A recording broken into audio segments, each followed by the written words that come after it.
mong bồn nó này là ngày này không miền riêng trong giấy prap từ phục mày bông bồn khạc đây phần tay mình đang thả bông bồn chưaឬcòn mình chưa tế phần tay ngày này nhom rụt cắtในតាមផ្លូវវាស្រែនេះបងប្អូនតែខ្ញុំបានតែរត់ទៅពេលល្ងាចពេលអីចឹងទេពេលយប់ខ្ញុំមិនសូវហ៊ានដើរដែរបងប្អូនហ្នឹងហើយមកឥឡូវចូលសាច់រឿងមិនយើងប៉ុន្តែរឿងនឹងយូរហើយកាលនោះខ្ញុំអត់មានកាមេរ៉ាមានអីថតនិយាយប្រាប់ពុកម៉ែបងប្អូនចឹងណាតែថ្ងៃនេះក៏យើងរត់ទៅក៏យើងនឹកឃើញកន្លែងរឿងហ្នឹងហើយបងម្នាក់ក៏គាត់ដើរចាប់កែបទៅក៏គាត់និយាយថ្មីហ្នឹងដែរប៉ុន្តែខ្ញុំជួបមុនគាត់យូរហើយតែខ្ញុំបានត្រឹមតាលឺសោកអីតែប៉ុណ្្នឹងណាថ្ងៃមកឥឡូវនេះថ្ងៃនោះកន្លែងដើមចាធំត្រោះមួយនៅជាប់ចិត្តនឹងស្រែខ្ញុំដែរទេបងប្អូនវាលងប្រហែលមួយស្រែហើយកាលពីមុនហ្នឹងតាមក្រោយខ្ញុំនេះដប់ច្រើនដប់សឹងថាគេរបៀបហៅចកាតគុយចឹងណាហ្នឹងហើយ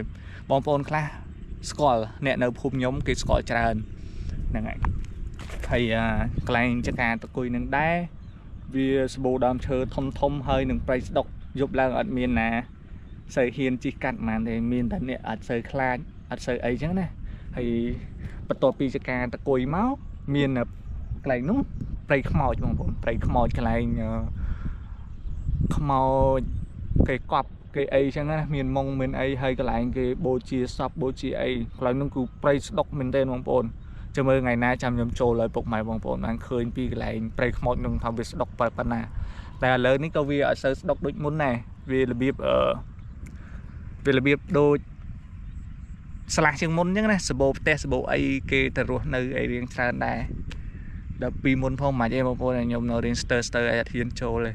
ណាមើលឥឡូវយើងនិយាយកន្លែងរឿងដើមចានេះសិនបងប្អូនកន្លែងដើមចាហ្នឹងមុនដំបូងខ្ញុំដើរដាក់បកាយ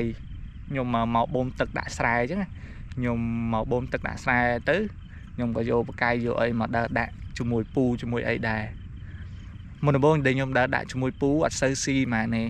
ដល់ពេលពូខ្ញុំឡាយទៅដើរមើលម៉ាស៊ីនមើលអីរួចយូរគាត់ឡាយដើរតាណាតណីអញ្ចឹងណានៅខ្ញុំម្នាក់ឯងបងប្អូននៅខ្ញុំនៅចាំមើលកយន្តមើលអីអញ្ចឹងណាបន្ទាប់មកខ្ញុំក៏ដើរមើលបកាយនិយាយទៅបងប្អូនណាបកាយកន្លែងហ្នឹងដាក់ស៊ីហ្មងចម្លែកទៅដល់មានតែ 4-5 បកាយហ្នឹងទេនៅកន្លែងដើមចាហ្នឹងគឺស៊ីទៅដល់សឹងតាខ្ញុំអត់ហ៊ានទៅមើលបងប្អូននៅពេលដែលយើងដើរចូលចិត្តទៅដើមចាហ្នឹងគឺព្រឺឆ្អឹងខ្នងខ្ញាក់បាសរោមនិយាយពីក្បាលខ្ញុំផងឡើងវារបៀបសពងរបៀបព្រឺខ្ញាក់ហ្មងបងប្អូនសឹងថាយើងអត់ហ៊ានដើរចូលទៅគៀនដើមឈើហ្នឹងណាប៉ុន្តែខ្ញុំមិនដឹងថាវាមិនដែរប៉ុន្តែខ្ញុំក៏នៅតែតាំងចិត្តហ៊ានទៅមើលតែរហូតចឹងណាដល់ពេលយើងដើរចេញផុតពីកន្លែងហ្នឹងគឺវាអត់ព្រឺទេ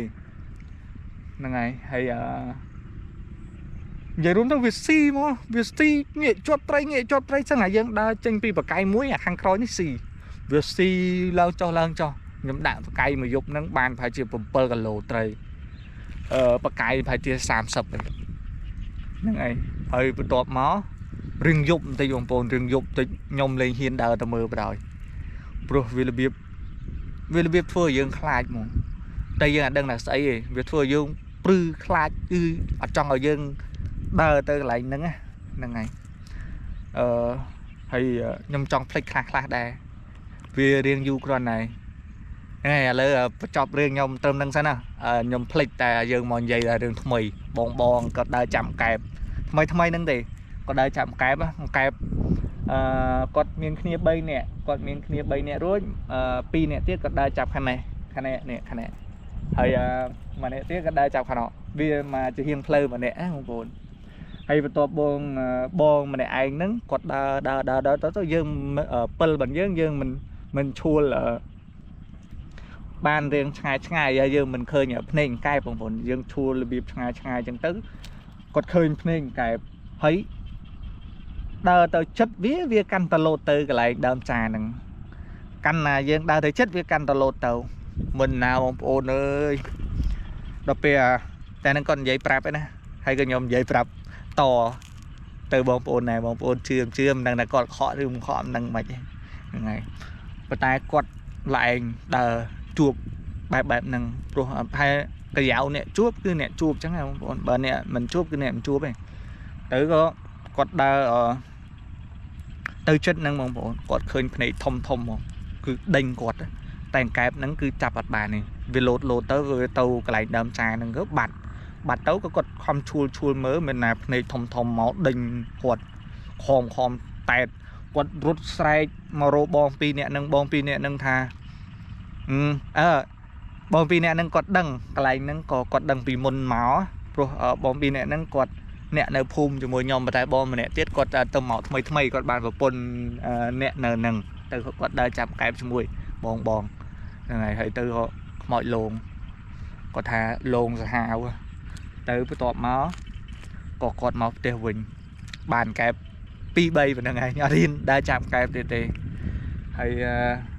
មានរឿងច្រើនទៀតតែខ្ញុំវាភ្លេចអស់ច្រើនបងប្អូនពេលនិយាយទៅមិនដឹងថាបងប្អូនជឿឬមិនជឿមិនដឹងទេអាហ្នឹងខ្ញុំអត់ដឹងដែរ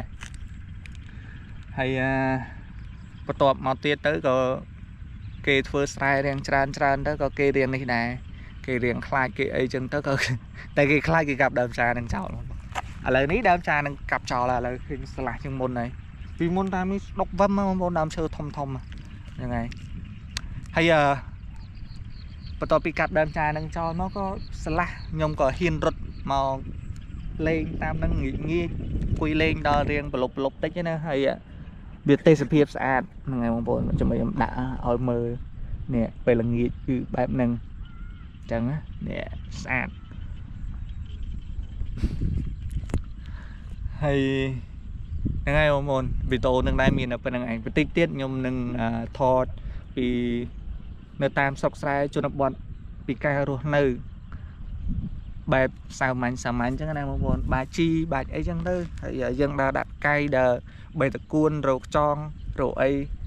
ហូបអីចឹងណាហ្នឹងហើយតិចទៀតខ្ញុំនឹងចេញវីដេអូបែបហ្នឹងឲ្យពុកម៉ែបងប្អូនបានឃើញពីការតបងត្រីដាក់លន់ដាក់មងដើរស្ទូចត្រីហើយយើងលាយជាមួយនឹងវីដេអូដើរឆ្ងាយផងដែរដូចដើរកំសាន្តដើរអីចឹងណា trip ទៅខាងឆ្ងាយហ្នឹងហើយខ្ញុំមានកម្រងដូចជាខែ2-3 ខែទៀតណាសំលុយសិនមានកម្រងទៅខាងសំឡូតចេញពីសំឡូត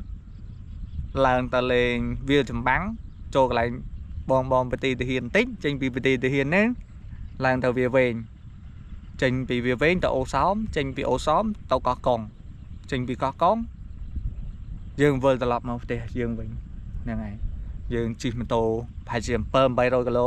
700 គីឡូពីខាងផ្ទះខ្ញុំទៅពីប្រទីមានជ័យហ្នឹងហើយសង្ឃឹមថាបងប្អូននឹងចូលចិត្តវីដេអូជួយ subscribe channel ខ្ញុំម្នាក់មួយផងបងប្អូនអូខេអរគុណច្រើនសង្ឃឹមថាបងប្អូននឹងចូលចិត្តហើយនឹងឲ្យបេះដូងឬក៏ comment ម្នាក់មួយមកឲ្យខ្ញុំមានកម្លាំងចិត្តធ្វើហើយឲ្យខ្ញុំទៅរៀនធ្វើ YouTube ដែរទេបងប្អូន